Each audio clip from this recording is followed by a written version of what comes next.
So right away, they dropped $1 billion out of the project. And don't let anybody tell you there's not federal funding. Our congressman got an earmark for a couple of $100 million from the federal government for this. So everything you're told that can't work with respect to the Columbia River crossing is indeed working at this very moment with respect to the new I-70 bridge that's under construction in the St. Louis area. So I think there are some big issues that need to be considered with respect to the Columbia River crossing, and I don't come to you today with answers. I come to you with questions. One, are we dealing with a Cadillac project? Do we really need a project that costs as much as $4 billion? I mean, do we really need a project that continues on from where the bridge hits the ground all the way up to Route 500? I really doubt it. I've driven the route. I mean, maybe we do need it, but do we need it right now? Maybe if we were to build it over 20 or 30 years instead of 12 years. Clearly, we need the bridge. I mean, all of the public officials are telling us, oh, we need to replace the bridge because of earthquake. Well, indeed, let's get to it. You think about the bridge. The bridge itself appears to be costing, and it's very difficult to get late data, and I'll bet the next data that comes out is going to be much worse than this. The bridge appears to be costing $3 billion. That is from Delta Park way up to State Route 500. The bridge structure itself is less than half of that. Now, I'm not suggesting that that's what it should cost, but the point is, we are not in the same world that we were in 2005. We have unemployment like you cannot believe. We don't know when the economy and if the economy is going to turn around. We can't afford this kind of extravagance at this point. And so my sense is it would be helpful for the authorities to go back and look at what I would call a smaller segment, principally just a bridge segment. And I think it was inappropriate, with all due respect, not illegal, but inappropriate, to basically say, one, we must have light rail, and two, we must build this thing half the way to Chehalis. I'm not sure you need that. So a bridge-only alternative was not studied. Now, there are those claims, of course. We see that light rail is necessary. I mentioned that before. I don't know how that slide got in again there. Another issue has to do with the bridge structure. Again, the independent review panel raised a question about the structure itself. They said, you know, the structure of the bridge represents a departure from a standard structure type used across the nation to one that has never been built anywhere in the world. Maybe they've done one in Mars, you know, may not be a problem. Requiring extensive testing and engineering to determine viability. That's very real. That's a real problem. I mean, you want to talk about why there have been great difficulties with cost escalation in projects around the world. When you start dealing with technologies that are not proven, you are looking for trouble with respect to cost escalation. And this is not just the IRP. We can talk about Metro President David Bragdon, who was on the KGW TV program before he went to New York called Straight Talk. He said about this, and you really should go to KGW and see the video. It is unbelievable. With respect to the Columbia River crossing, he says, the finance plan does not add up. That's what I've been telling you here. There's no way you're going to get away with not taxing yourselves to build this thing. The revenue is not foreseeable, indeed, not a chance. The environmental work is very shoddy. I'm not sure what he has in mind there, but I trust him. And the open web bridge design that they are proposing hasn't been built to this length anyplace else in the world. These are very real problems that need to be addressed. So what I'm saying is the planning process, I don't care how long it's gone on and how many millions of dollars that it has consumed, it really has not been complete. And this community seems to not want tolls, has questions about light rail, and it looks to me at least reasonable to think about going back and answering some of these questions. Now, the Columbian today, in its editorial, said that the train has left the station with respect to the Columbia River crossing. You can see here that not every train that leaves the station gets to its destination. This is a famous picture of a train that ran through the end of the station at Montparnasse in Paris. And so I would urge you, if you're concerned about this, this is a democracy.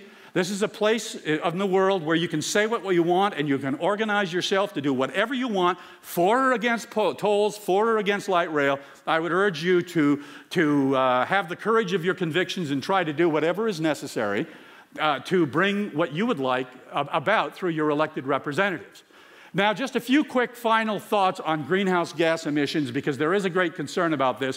One of the things I like to do is take pictures of Greenland when it's clear when I travel between here and Europe, and so that's what we're looking at here. Now, one of the things that this project gets real high marks from the Federal Highway Administration from and others is the work it's done with respect to greenhouse gas emissions. But I'm not sure that there's anything significant going on here. If we don't build the project, and I'm not suggesting that we should do that, the first bar is what are the daily greenhouse gas emissions. Notice the busway's a little bit below that, and believe it or not, light rail is actually slightly above that. So, now, not a big deal. It's only 1/10 of a ton every day, but we're going to pay, if we're concerned about greenhouse gas emissions, why are we spending $99 million additional to build this project to get more greenhouse gas emissions? Then we can look and say, because there is the view among a lot of planners that if we can just get people out of their cars, we actually reduce greenhouse gas emissions. Okay. If you look at the ridership increase that has occurred at Metro in Portland from light rail, and you basically say, let us assume that 1/3 of those new riders got out of their cars. And by that, I mean they got out of driving their cars. Doesn't do us any good to take carpool passengers out of their cars. If we assume that they got out of their cars and left their cars at home, the first bar is the reduction in greenhouse gas emissions that would have occurred from that increase in transit ridership. The second bar is the increase in greenhouse gas emissions that has occurred since 1985 in terms of the wasted fuel. Every year, because of greater traffic congestion, the wasted fuel is consuming that much in producing that much in way of greenhouse gas emissions. What I'm saying is, anything you gain in transit, you're likely to lose in terms of worse traffic congestion, because as cars slow down and get into stop-and-go traffic, they burn more fuel, they increase their greenhouse gas emissions. The planners, believe me, have tried everything they can to ignore this issue. Texas Transportation Institute data indicates the red line is greenhouse gas emissions. The green line is hours of delay in metropolitan areas. You can see as you slow down traffic, you increase greenhouse gases just as much. Now, this is a complement to the chart I showed you before. This is greenhouse gas emissions. The yellow line is what the Department of Energy anticipated would be the greenhouse gas emissions from cars in the United States from 2005 to 2030. Well, under the Bush administration and the Obama administration, we have had significant improvements in fuel economy standards. As a result, the Department of Energy has reduced its projections to the point where the black line is the line. Huge, huge increases. Now, of course, we then go to the next slide, and let's look at what Portland policies do. They make that black line 5% less. So if, for example, tomorrow we were basically, if by 2030 we could get everybody in this country to drive a Honda Prius, that's the green line. It's so successful that it even gets us on the path to reduce greenhouse gas emissions by 80%, which is what some people think we need to go. So here's the comparison. Well, I guess I can't go back. Okay, here's the comparison. From the yellow line to the black line is what technology does for us. From the black line to the red line is what Portland planning policies do for us.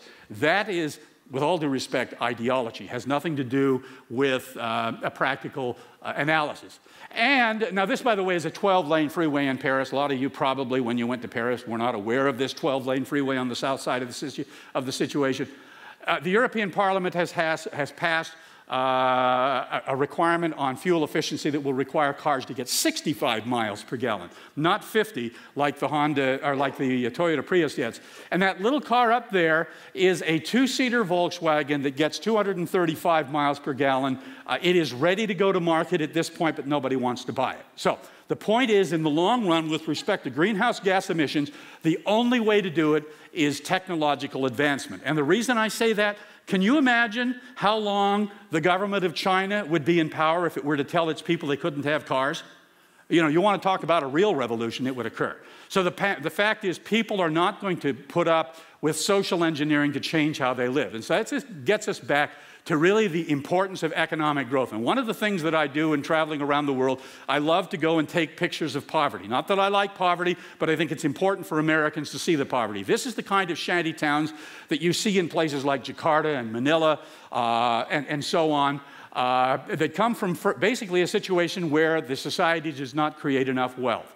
Benjamin Friedman, an economist at Harvard and not a relative of Milton, who died a few years ago, has written a wonderful book called The Moral Consequences of Economic Growth, in which he basically says that if you do not have continued economic growth, you will not have social stability. You go back to the 30s and see that we had our problems in the 30s and that kind of thing. Economic growth is not only about making us all more comfortable, it is about the preservation of society and the rule of law. So that gets us back to the same thing. Remember our president of Metro wondering why Portland's not doing well economically. Look at the metropolitan areas around the country that do not have Portland policies. Dallas-Fort Worth, Atlanta, Austin, Houston, Indianapolis, Kansas City, you name it around the country, you will find these places had very slight reductions in business, did not have a housing bubble, and part of the reason is because they didn't have the kinds of policies that really got in the way of Portland's economy. So what does the Portland philosophy mean for Clark County? Now, obviously, for the whole metropolitan area, it means more traffic congestion, more intense air pollution, and less economic growth. It means costing you a whole lot more money. And that's not a good thing when you consider the world we live in. This is a picture of Shenzhen. Shenzhen is just north of Hong Kong. It has about, depending upon how you count the people, about 14 million people now. In 1979, it was a fishing village. And Deng Xiaoping, who took power after Mao Zedong, basically converted the Chinese economy to a virtual imitation with some limitations of a capitalist society. And this is what is the result. And all around China, you see this kind of thing. It's unbelievable. Well, the point is, what is the answer then? Well, one, we need to recognize that we are not a country that is made of money. And I've been so pleased to see the reaction of this country begin to wake up, people in this country begin to wake up and recognize, you know, it's not a good idea for Portland to plunder the federal treasury for $750 million to make it better. Because you know what? Baltimore will plunder the treasury tomorrow and so on. This is not sustainable. We are in a real economic difficulty with respect to public finance in this country, and I'm pleased to see that finally the public is beginning to recognize the situation. So we must spend public money efficiently. A dollar we do not spend to keep the Vancouver Fire Department's response times up to standard is a dollar that you might spend somewhere else. The basic point is any dollar you spend on anything can be spent on anything else, and don't let anybody tell you, well, you can only spend this money for that and only for that. Actually, if you get the leaders you need, you'll get beyond that. Need to recognize every dollar should be spent to the best extent. And then finally, taxes should be no higher than necessary. All the evidence in the world tells us that low-tax societies grow faster, create more jobs, and all that kind of thing. I have no problem at all with taxing society to pay for benefits for low-income people and job creation and all that kind of thing. I have a real problem with wasting money in the process. So anyway, I think that's it. Josephine, I think we're ready for questions, and we'll go from there. Thank you very much. Thank you, Wendell. That was very informative.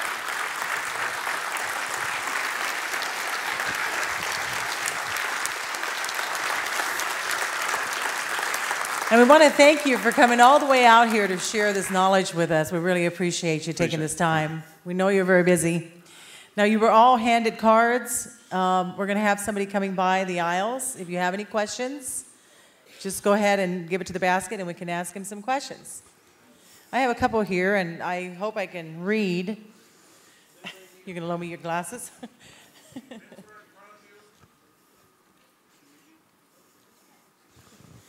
Okay, commuter rail train tracks currently run between downtown Vancouver and downtown Portland. Why spend $1 billion on light rail tracks when we could spend $1 million on a train to run on those tracks? Well, I'd have two reactions to that. One, I would question, well, I would certainly think you need to do a feasibility study to find out whether it makes any sense to do that at all on the I guess it's is it Union Pacific or Burlington Northern, or they share the track. So the first question is whether it's a good idea. The second question, though, is clearly we would be far better served to waste $1 million building that than $750 million. Now, the reason why I have serious questions about even a commuter rail line is, remember, you had some interruption of bridge traffic about 15 years ago, and a free Amtrak train was provided between Vancouver and Union Station in Portland, and almost no one rode it.